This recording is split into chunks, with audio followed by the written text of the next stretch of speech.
ઓમ શ્રી ગણેશાય નમઃ. શ્રી સરસ્વત્यै નમઃ. શ્રી ગુરુભ્યો નમઃ. વસુદેવ સુતમ દેવમ કંસચાણૂરમર્દનમ દેવકી પરમાનંદમ કૃષ્ણમ વંદે જગદ્ગુરુમ. શાંતાકારમ ભુજગશયનમ પદ્મનાભમ સુરેશમ વિશ્વાધારમ ગગનસદૃશમ મેઘવર્ણમ શુભાંગમ લક્ષ્મીકાંતમ કમલનયનમ યોગિભીર્ધ્યાનગમ્યમ વંદે વિષ્ણું ભવભયહરમ સર્વલોકૈકનાથમ. સશંખચક્રમ સકિરીટકુંડલમ સપીતવસ્ત્રમ સરસીરુહેક્ષણમ સહારવક્ષસ્થલશોభిકૌસ્તુભમ નમામિ વિષ્ણું શિરસા ચતુર્ભુજમ. જય હાટકેશ, જય અંબા, જય શ્રી કૃષ્ણ બધાને. આપણે પુરુષોત્તમાસ અંતર્ગત વિષ્ણુ સહસ્ત્ર નામ સ્તોત્રના નામના વિવેચન નો પ્રયત્ન કરી રહ્યા છીએ. પૂજ્ય ગુરુદેવ નથુરામ શર્મા આચાર્યજીના પુસ્તકમાંથી આપણે અર્થ સમજવાનો પ્રયત્ન કરીએ છીએ. આગળના વિડીયોમાં આપણે 60 શ્લોક સુધીનું વિવેચન જોયું છે. આજે હવે શ્લોક 61 થી શરૂ કરશું. સ્ક્રીન શેર કરજો. 61 થી 70 સુધી લેવાનો પ્રયત્ન કરશું આપણે. શ્લોક 61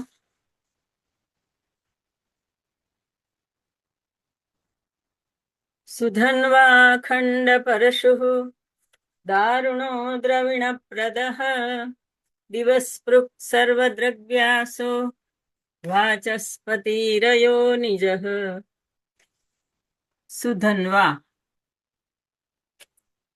સુધન્વા એટલે સુંદર સુશોભિત ધનુષ્યને ધારણ કરનાર. વિષ્ણુ ભગવાન સુંદર મજાના સારંગ ધનુષ્યને ધારણ કરતા હતા, એટલા માટે એને સુધન્વા શબ્દ આપ્યો છે. ત્યાર પછીનું નામ છે ખંડ પરશુઃ. પરશુરામ અવતારમાં શત્રુઓનો નાશ કરવા માટે, થોડોક શ્લોક મોટો થઈ શકે છે છેલ્લો.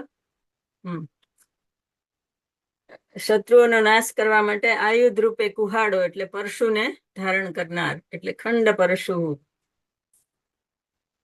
પરશુરામ પણ એક વિષ્ણુ ભગવાનનો અવતાર હતા અને એને ક્ષત્રિયો જયારે લોકોને હેરાન કરતા હતા ત્યારે પૃથ્વીને 21 વખત ન ક્ષત્રિય કરવાનો પ્રયત્ન કર્યો હતો અને એનું આયુધ જે છે પરશુ હતું, એટલે એનું નામ પરશુરામ પડ્યું હતું.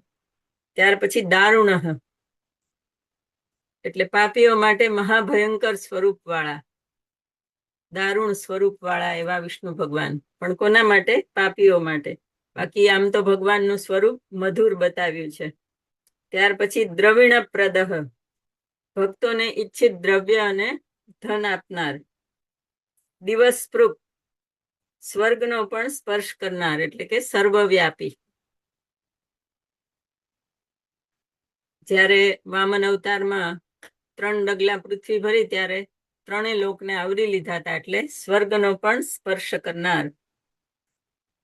ત્યાર પછી સર્વદ્રગ વ્યાસ એટલે સર્વ વસ્તુઓને સંદેહ રહિત જોનાર, અર્થાત સર્વ પર દ્રષ્ટિ રાખનાર એમ પણ થઈ શકે. અને વ્યાસ એટલે એક વેદમાંથી 4 વેદ કરનાર, વેદ વ્યાસ સ્વરૂપ. સમગ્ર જગતને જ્ઞાનનું સાહિત્ય આપનાર વેદ વ્યાસ છે અને એને પણ ભગવાનનો અવતાર માનવામાં આવે છે. તો એના માટે કહેવાય છે કે વ્યાસોચ્છિષ્ટમ જગત સર્વમ. સમગ્ર જગતની અંદર જે કાંઈ જ્ઞાનનું સાહિત્ય છે એ બધું વ્યાસ દ્વારા અપાયેલું છે, એટલે સર્વદ્રગ વ્યાસ. પછી વાચસ્પતિ, વાણીના પતિ, વિદ્યાના પતિ. અયોનિજઃ એટલે સ્વયંભૂ, જે કોઈ યોનિથી જન્મેલા નથી પણ સ્વયંભૂ.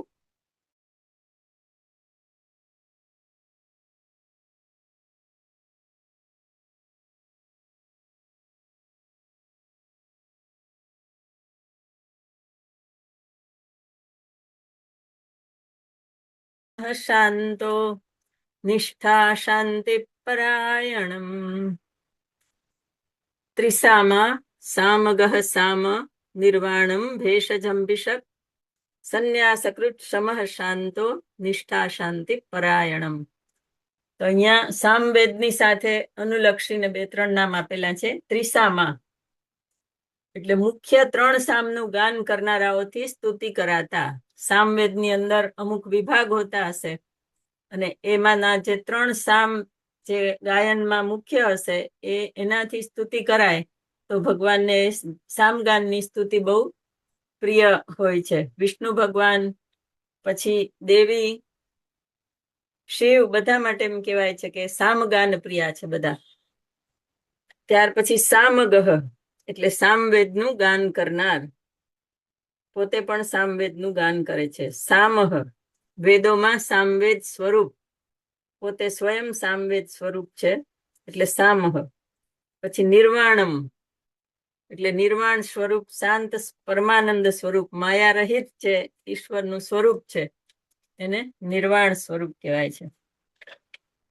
ત્યાર પછી ભેષજમ સંસાર રૂપ મહારોગના મોટા ઔષધ રૂપ. ભેષજ એટલે ઔષધ, અને ભગવાન શેનું ઔષધ છે? તો સંસારના રોગનું મોટામાં મોટું ઔષધ છે એ ઈશ્વર છે.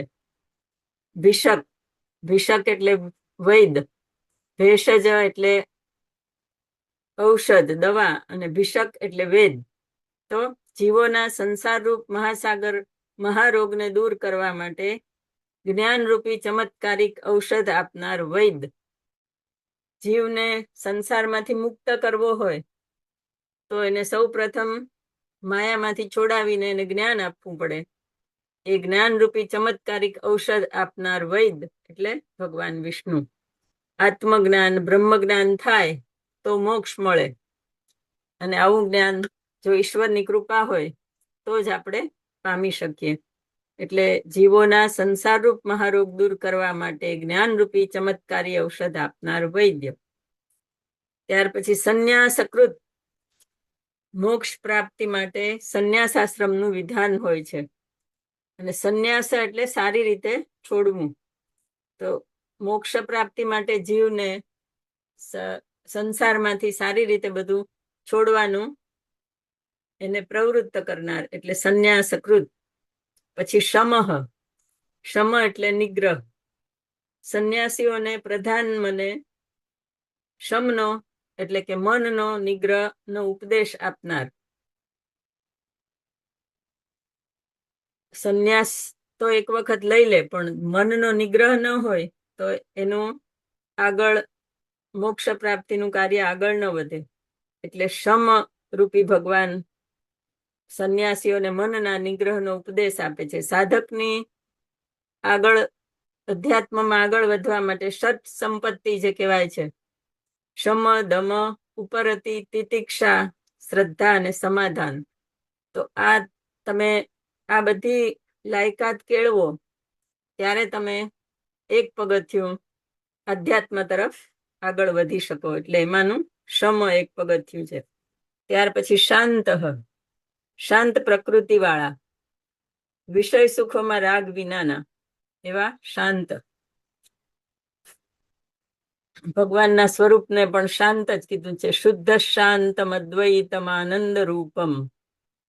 ત્યાર પછી નિષ્ઠા શાંતિ પરાયણ, પરમ શાંતિ સ્વરૂપ એટલે બ્રહ્મ સ્વરૂપ એમ કહી શકાય. નિષ્ઠા શાંતિ એટલે નિષ્ઠા શાંતિ કઈ કહેવાય? કે જગતના પ્રલય સમયે સર્વ દ્રશ્યને લય થવાના સ્થાનરૂપ, સર્વ વિદ્યાની અત્યંત નિવૃત્તિ રૂપ, પુનરાવૃત્તિની લેશ પણ શંકા રહિત ઉત્તમ સ્થાન સ્વરૂપ.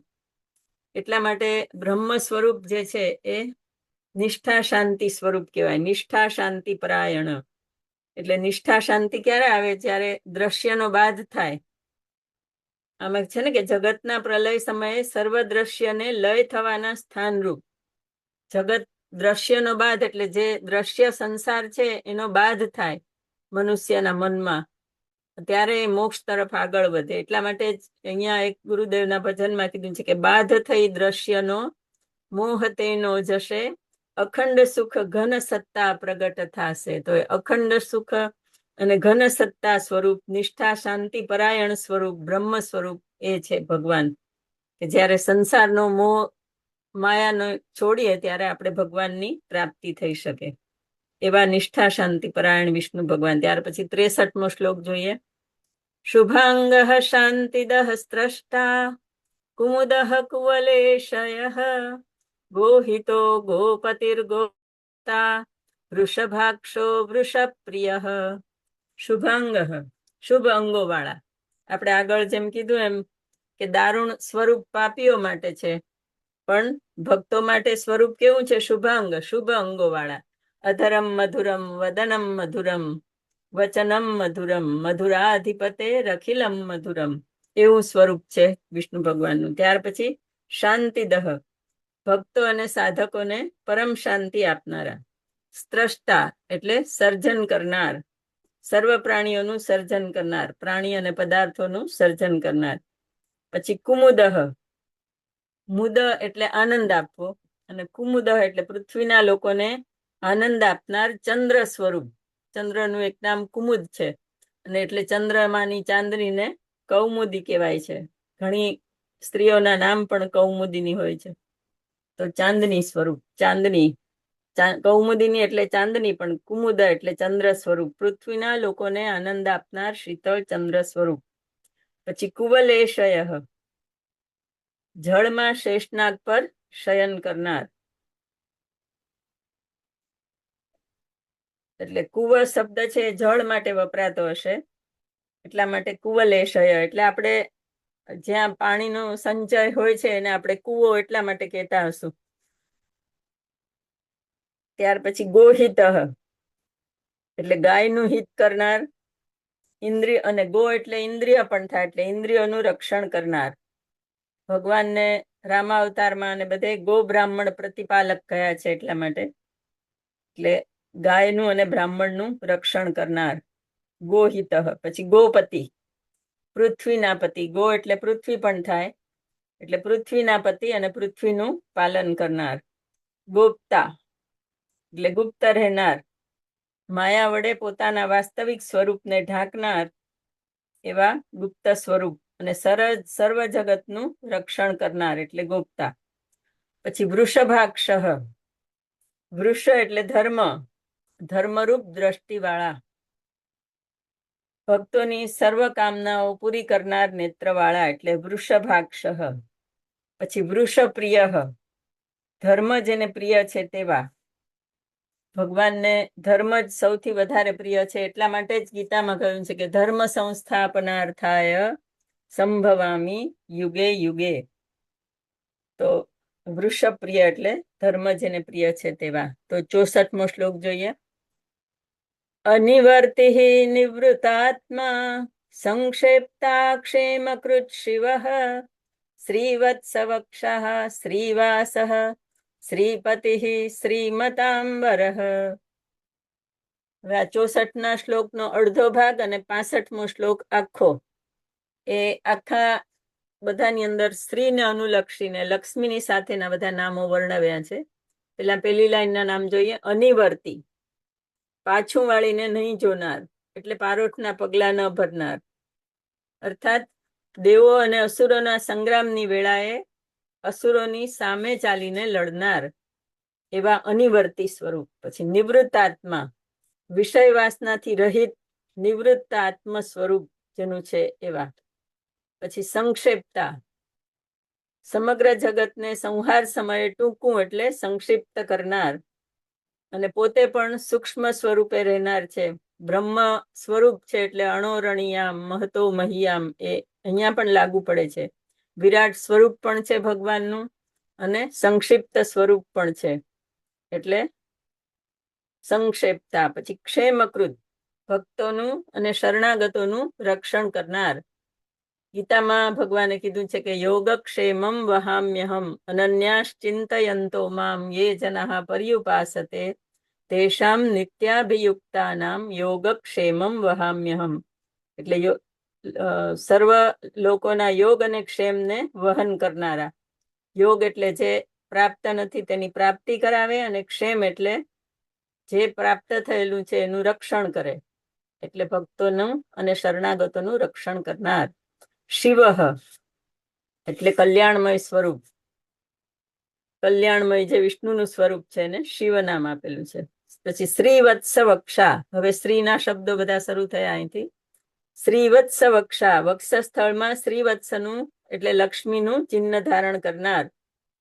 અને બીજો અર્થ એવો આપ્યો છે કે શુદ્ધ ભાવથી સ્મરણ કરનારનું કલ્યાણ કરનાર. ત્યાર પછી શ્રીવાસ, લક્ષ્મીના પરમ પ્રિય નિવાસ સ્થાન સ્વરૂપ. લક્ષ્મીનું નિવાસ સ્થાન ક્યાં હોય? તો જ્યાં હરિનો વાસ હોય ત્યાં. તો સૂર્યપાઠમાં આપણે બોલીએ છીએ કે જ્યાં સત્ય ત્યાં લક્ષ્મી ખરી, જ્યાં લક્ષ્મી ત્યાં વસે હરી, હોય હરી તો ધર્મ પળાય, ખરે ધર્મનો જય જય થાય. તો એવી રીતે લક્ષ્મીના પરમ પ્રિય નિવાસ સ્થાન રૂપ છે ભગવાન. અને ભાગવતની અંદર જે ગોપિકા ગીત આવે છે એની અંદર ગોપી ગીતમાં ગોપીઓ સૌથી પ્રથમ શ્લોકની અંદર એ જ ભગવાનનું વર્ણન કરે છે કે જયતિ તે ધિકમ જન્મના વ્રજ શ્રયત ઇન્દિરા શશ્વદત્ર હિ. એમ કે છે કે વ્રજમાં તમે જન્મ્યા ત્યારથી વ્રજમાં ઇન્દિરા એટલે લક્ષ્મી જે છે શાશ્વત રૂપે રહી છે. એ જ સૌથી મોટો અમને લાભ થયો છે. કારણ કે ગોકુળની અંદર બધું નંદ નું સામ્રાજ્ય હતું અને ખૂબ બધું સંપત્તિ ભરપૂર હતી, ગાયો હતી, ખૂબ બધા.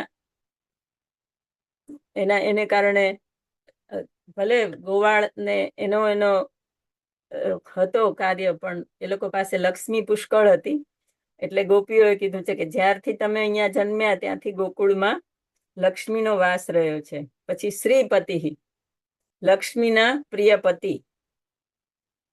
શ્રીમતાંબર, શ્રીમંતોમાં શ્રેષ્ઠ. શ્રી એટલે ધન, અને બીજું શ્રી એટલે જ્ઞાન પણ થાય. સર્વ વેદાદિકના જ્ઞાનથી શ્રીમંત, અને બ્રહ્મા આદિમાં શ્રેષ્ઠ. શ્રીમતાંબર, સર્વ શ્રીમંતોમાં શ્રેષ્ઠ. ત્યાર પછી 65મો શ્લોક જોઈએ. શ્રીદઃ શ્રીશ શ્રીનિવાસ શ્રીનિધિ શ્રી વિભાવન શ્રીધર શ્રીકર શ્રેય શ્રીમાન લોકત્રયાશ્રય. શ્રીદઃ લક્ષ્મી આપનાર, ભક્તોને હિતકર લક્ષ્મી આપનાર. ઈશ્વરની કૃપા હોય તો ધન ધાન્ય સંપત્તિ સુખ શાંતિ બધું મળે છે, એટલે શ્રીદઃ. પછી શ્રીશ, શ્રી એટલે લક્ષ્મીના, ઈશ એટલે પતિ, અને શ્રી એટલે બ્રહ્મ વિદ્યા એવું સમજો તો બ્રહ્મ વિદ્યાના પતિ. ગુરુદેવે આખું જે શ્રી સૂક્ત નું અર્થ સમજાવ્યો છે, આપણે કર્યું હતું શ્રી સૂક્ત ત્યારે. શ્રી એટલે લક્ષ્મી માત્ર ધન નથી, પણ શ્રી એટલે શ્રી વિદ્યા, બ્રહ્મ વિદ્યા પણ એક જાતની સંપત્તિ જ છે ભક્તોને પ્રાપ્ત કરવા માટે. એટલે એના વિશે પણ બધું એમણે વિવરણ એમાં આપેલું છે. તો અહીંયા પણ ગુરુદેવ કે છે કે બ્રહ્મ વિદ્યાના પતિ. પછી શ્રીનિવાસ, લક્ષ્મીના અને બ્રહ્મ વિદ્યાના નિવાસ સ્થાન સ્વરૂપ. શ્રીનિધિ, લક્ષ્મીના અને બ્રહ્મ વિદ્યાના ભંડાર સ્વરૂપ, આધાર સ્વરૂપ. નિધિ એટલે ભંડાર, અને શ્રી એટલે લક્ષ્મી, લક્ષ્મીના અને બ્રહ્મ વિદ્યાના ભંડાર સ્વરૂપ. પછી શ્રી વિભાવન, લક્ષ્મી આપનાર, મનુષ્યોને તેમના કર્મ અનુસાર ન્યૂન કે અધિક એવી લક્ષ્મી આપનાર. પછી શ્રીધર, લક્ષ્મીને ધારણ કરનાર. વક્ષ સ્થળમાં શ્રી વત્સ ચિહ્નને ધારણ કરે છે, એ આપણે અવારનવાર જોયું છે. અને સૌંદર્ય, શ્રી એટલે સૌંદર્યને ધારણ કરનાર. પછી શ્રીકર, શ્રી એટલે કલ્યાણ, કલ્યાણ કરનાર. સ્મૃતિ સ્મરણ અને પૂજન કરનાર, ભક્તોનું કલ્યાણ કરનાર. પછી શ્રેય એટલે કલ્યાણ સ્વરૂપ. જીવનની અંદર શ્રેય અને પ્રેય એવા બે માર્ગો હોય છે. તો ભગવાનનો આશ્રય કરો તો તમે હંમેશા શ્રેયના માર્ગ પર જ ચાલો. પ્રેયના માર્ગ પર જવાથી બધું પ્રિય વસ્તુ મળે, પણ એ બધી વસ્તુઓ તમને આધ્યાત્મિક ઉન્નતિમાં અડચણરૂપ હોય, એટલે શ્રેય જે હોય એવી વસ્તુ આપણને ભગવાન એના તરફ વાળે છે, એટલે કલ્યાણ સ્વરૂપ. પછી શ્રીમાન એટલે લક્ષ્મી વાળા, બ્રહ્મ વિદ્યા વાળા. લોકોને માટે માનાર્થે પણ આ શબ્દ વપરાય છે. શ્રીમાન અને શ્રીમતી આપણે કહેતા હોઈએ છીએ. શ્રી એટલે લક્ષ્મી અને બ્રહ્મ વિદ્યા ઐશ્વર્ય સ્વરૂપ જે હોય એને શ્રીમાન કહેવાય. પછી લોકત્રયાશ્રય,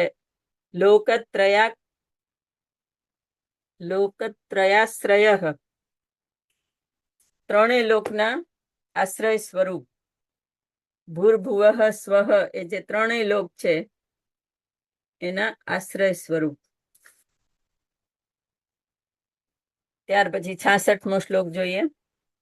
સ્વક્ષઃ સ્વંગઃ સતાનંદો નંદિર્જ્યોતિર્ગણેશ્વરઃ વિજિતાત્મા વિધેયાત્મા સત્કીર્તિશ્ચિન્ન સંશયઃ. સ્વક્ષઃ એટલે સુઅક્ષ, સુંદર આંખો વાળા, મનોહર નેત્ર વાળા, એટલે ભક્તો પ્રતિ દયા, કરુણા અને ક્ષમા ભરેલી ઉદાર દ્રષ્ટિ રાખનાર, એટલે સ્વક્ષઃ. પછી સ્વંગઃ સુઅંગઃ એટલે પવિત્ર ચિત્તાકર્ષક અંગવાળા. આપણે આગળ જેમ જોયું, અધરમ મધુરમ વદનમ મધુરમ મધુરાધિપતેર અખિલમ મધુરમ, એ જ અહીંયા પણ લાગુ પડશે. સુંદર અંગોવાળા, ચિત્તાકર્ષક અંગવાળા. પછી શતાનંદ અપાર આનંદ સ્વરૂપ, એટલે આનંદ આપનાર. પછી નંદી પરમાનંદ સ્વરૂપ. આગળ પણ નંદ શબ્દ માટે આનંદ આપનાર શબ્દ આવ્યો હતો, એવી રીતે અહીંયા નંદી એટલે આનંદ સ્વરૂપ. પછી જ્યોતિર્ગણેશ્વર, જ્યોતિના જે ગણ છે, ગ્રહ નક્ષત્ર તારા આદિ જ્યોતિર્મંડલોના નિયંતા, એટલે જ્યોતિર્ગણેશ્વર.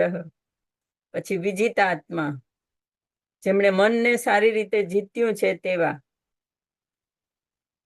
અવિધેયાત્મા, કોઈની આજ્ઞામાં નહીં રહેનાર, સ્વતંત્ર અસ્તિત્વ ધરાવનાર. વિજિતાત્મા પછી અવગ્રહ છે, એટલે અવિધેયાત્મા, એટલે કોઈની આજ્ઞામાં નહીં રહેનાર, સ્વતંત્ર. અને અહીંયા જો વિધેયાત્મા એવો અર્થ લ્યો તો શરીર અને ઇન્દ્રિયોને વશમાં રાખનાર, એટલે વિધેયાત્મા. ત્યાર પછી છે સત્કીર્તિ, ઉત્તમ કીર્તિ વાળા. છિન્ન સંશય, કોઈ પણ પ્રકારના સંશય રહિત. ત્યાર પછી 66મો શ્લોક જોઈએ, 67મો શ્લોક જોઈએ. ઉદીર્ણ સર્વતઃ ચક્ષુઃ અનીશ શાશ્વત સ્થિર ભૂષયો ભૂષણો ભૂતિર વિશોક શોકનાશનઃ. ઉદીર્ણ વિશ્વમાં સર્વ પ્રાણીઓ કરતા શ્રેષ્ઠ. સર્વતઃ ચક્ષુ સર્વભણી દ્રષ્ટિ રાખનાર, એટલે સર્વદા સર્વ વસ્તુને સર્વત્ર પોતાના જ્ઞાન સ્વભાવ વડે પ્રકાશનાર.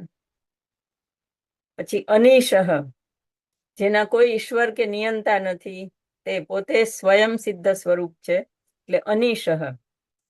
શાશ્વત સ્થિર કદિવસ કોઈ પ્રકારનો વિકાર નહીં પામનારા.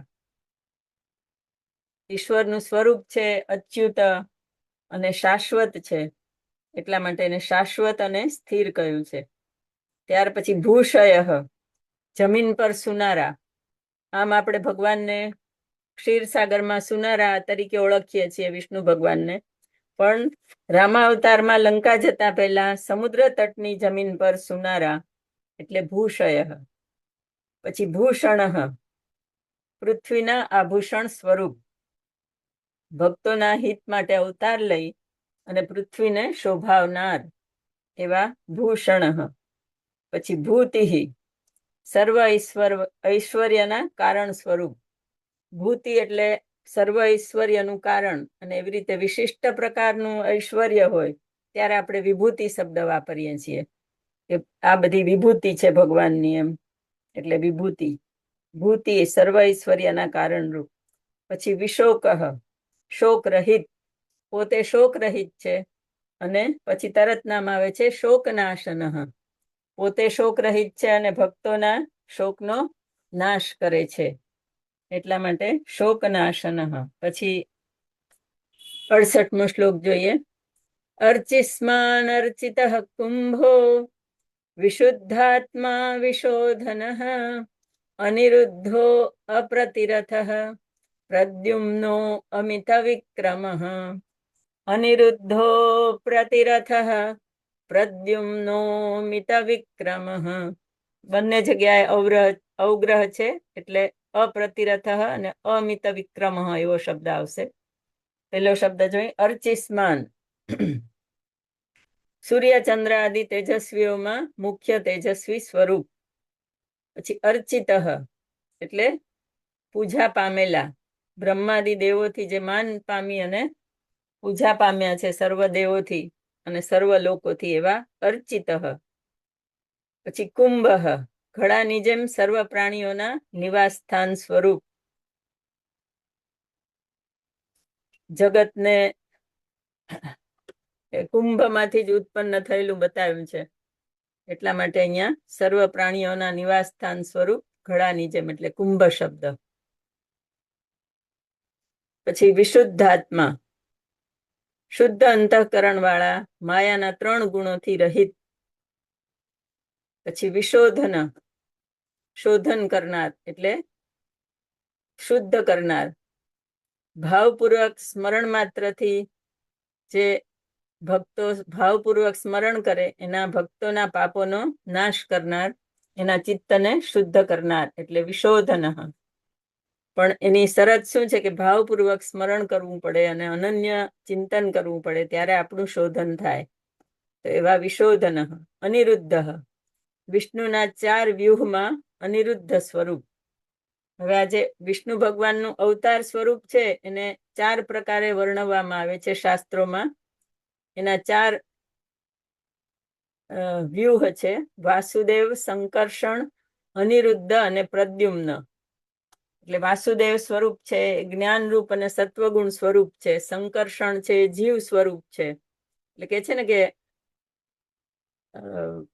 પ્રલય વખતે બધા જીવોને પોતાની તરફ ખેંચનાર એટલે સંકર્ષણ સ્વરૂપ. પછી અનિરુદ્ધ એટલે માનસ સ્વરૂપ છે અને પ્રદ્યુમ્ન બુદ્ધિ સ્વરૂપ છે. એવી રીતે બીજી રીતે આપણે જોઈએ તો અનિરુદ્ધ એનો પૌત્ર હતો, પ્રદ્યુમ્ન એનો પુત્ર હતો, પ્રદ્યુમ્નનો પુત્ર અનિરુદ્ધ હતો. એવા બધા નામો એના કૃષ્ણ અવતારમાં એ લોકોના નામો પણ બધા એવા છે. પણ અહીંયા છે કે વિષ્ણુના 4 વ્યુહમાં અનિરુદ્ધ સ્વરૂપ.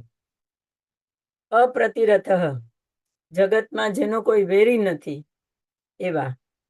પ્રદ્યુમ્ન ફરીથી અહીંયા પાછું એ જ 4 વ્યુહની વાત આવી કે વિષ્ણુના 4 વ્યુહમાં પ્રદ્યુમ્ન સ્વરૂપ. પછી અમિત વિક્રમ એટલે અપાર પરાક્રમ વાળા. એટલે આ બધા અવતારના કાર્યની ને એની વાતો બધી વિષ્ણુ પુરાણ ને બ્રહ્મ પુરાણમાં ને એમાં બધામાં વિગતે આપેલી છે. તો આપણે તો અત્યારે એટલું યાદ રાખવાનું કે વાસુદેવ, સંકર્ષણ, અનિરુદ્ધ અને પ્રદ્યુમ્ન એ 4 વિષ્ણુ ભગવાનના વ્યૂહ કહેવાય છે અવતાર લેવાના. અને એમાંથી આ 2 નામ અહીંયા આવ્યા. અમિત વિક્રમ એટલે અપાર પરાક્રમ વાળા. ત્યાર પછીનો શ્લોક છે કાલને મિનિહા વીરઃ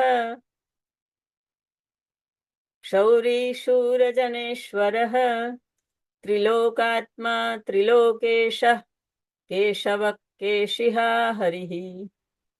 કાલનેમિનિહા કાલનેમી નામના અસુરનો નાશ કરનાર. કાલનેમી અસુર જે છે એ વારંવાર અવતાર લઈને એને બધાને પજવ્યા છે અને એવી રીતે વારંવાર એનો નાશ પણ કરવામાં આવ્યો છે. એમ કહેવાય છે કે રામાવતારમાં કાલ યવનને હનુમાને માર્યો હતો. મને લાગે કે જ્યારે ઔષધિ લેવા ગયા ત્યારે કાલ યવન સાથેનું યુદ્ધ થયું હતું. ત્યાર પછી ફરીથી જન્મીને કંસ સ્વરૂપે જન્મ્યો અને એનો અંત કૃષ્ણ ભગવાને કર્યો હતો. એટલે કાલનેમી અસુરનો નાશ કરનાર. કાલનેમી નિહા. પછી વીરહ એટલે પરાક્રમી. શૌરી એટલે શૂરકુળમાં જન્મેલા.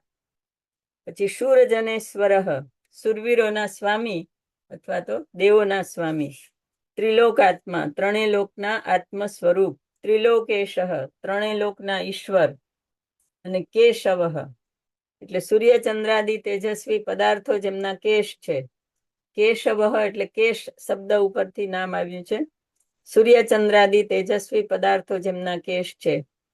અને બીજો અર્થ એવો આપ્યો છે કે 3 ગુણોની શક્તિ જેમના કેશ છે.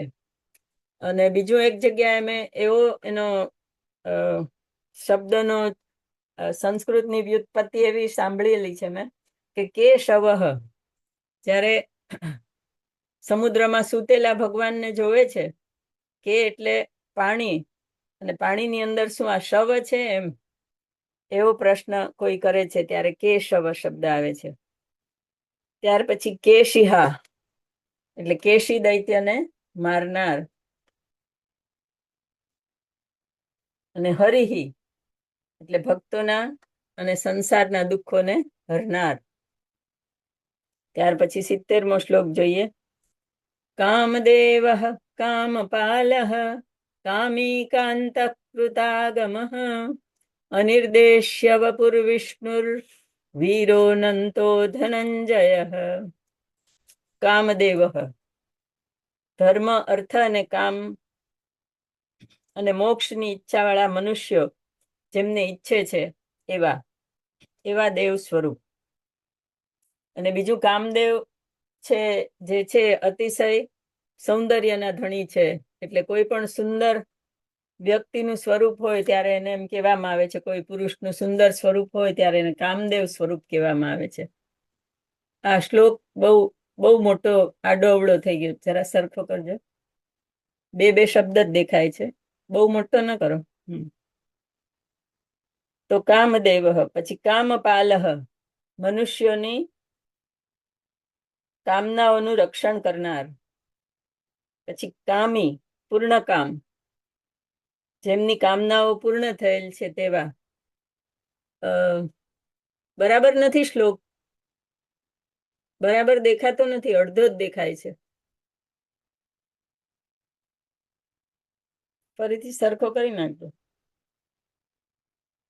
પછી કાંત એટલે બ્રહ્માના 2 પરાર્ધ 100 વર્ષ પૂરા થતા બ્રહ્માનો નાશ કરનાર. રમાબેન, શ્લોક બરાબર નથી દેખાતો, અડધો જ દેખાય છે.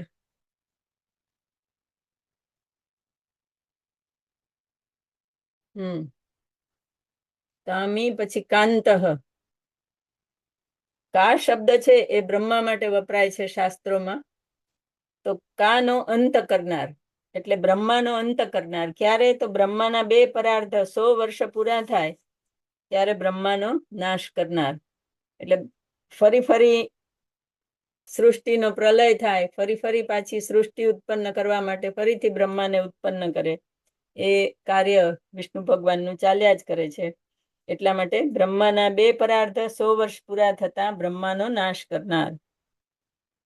ત્યાર પછી કૃતાગમ. આગમ એટલે શ્રુતિ અને સ્મૃતિ, વેદ ઉપનિષદ એ બધું. અને કૃત એટલે એના રચનાર, વેદ અને શાસ્ત્રોના રચનાર. ભગવાને જ સૃષ્ટિની રચના કરીને, વેદની રચના ભગવાને કરી છે.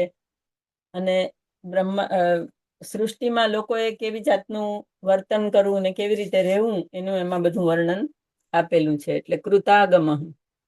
પછી અનિર્દેશ્ય વપુહુ, જેમના શરીરનું વર્ણન ન કરી શકાય તેવા, ગુણાદિથી રહિત હોવાથી જેમનું સ્વરૂપ વર્ણવી નથી શકાતું, એટલે અનિર્દેશ્ય વપુહુ. પછી વિષ્ણુ સર્વવ્યાપક અને સર્વના પાલક. વિષ્ણુ શબ્દ છે એ માત્ર વિષ્ણુ ભગવાન માટે નથી વપરાતો. વિષ્ણુ શબ્દનો અર્થ આ થાય છે કે સર્વવ્યાપક અને સર્વના પાલક. એટલા માટે ઘણી જગ્યાએ ગણપતિ માટે એમ પણ આપણે વિષ્ણુ શબ્દ વાપરેલો જોયો છે. શુક્લાંબરધરમ વિષ્ણુ, પેલું જે આપણે શ્લોક બોલીએ છીએ ગણપતિનો જ શ્લોક છે ને એમાં એમને પણ વિષ્ણુ કયા છે. ત્યાર પછી વીરહ, શત્રુઓને નસાડનાર પરાક્રમી. અનંત સ્વરૂપ વાળા, દેશકાલથી જે પરિચ્છિન્ન છે, દેશકાલનો જેને બાધ નથી એવા અનંત સ્વરૂપ વાળા. અને ધનંજય એટલે અર્જુન રૂપે દિગ્વિજય સમયે ઘણું ધન પ્રાપ્ત કરનારા, જીતનારા, એટલે ધનંજય. અનંત શબ્દ ફરીથી આવ્યો. એટલે આપણે આગળ જોયું છે અચ્યુત, અનંત અને ગોવિંદ, એ 3 મુખ્ય શબ્દો છે. તો આજે આપણે અહીંયા અર્થનું વિવેચન પૂર્ણ કરશું, વિરામ લેશું. બાકીના શ્લોકોનો અર્થ આગળના વિડીયોમાં જોવાનો પ્રયત્ન કરશું.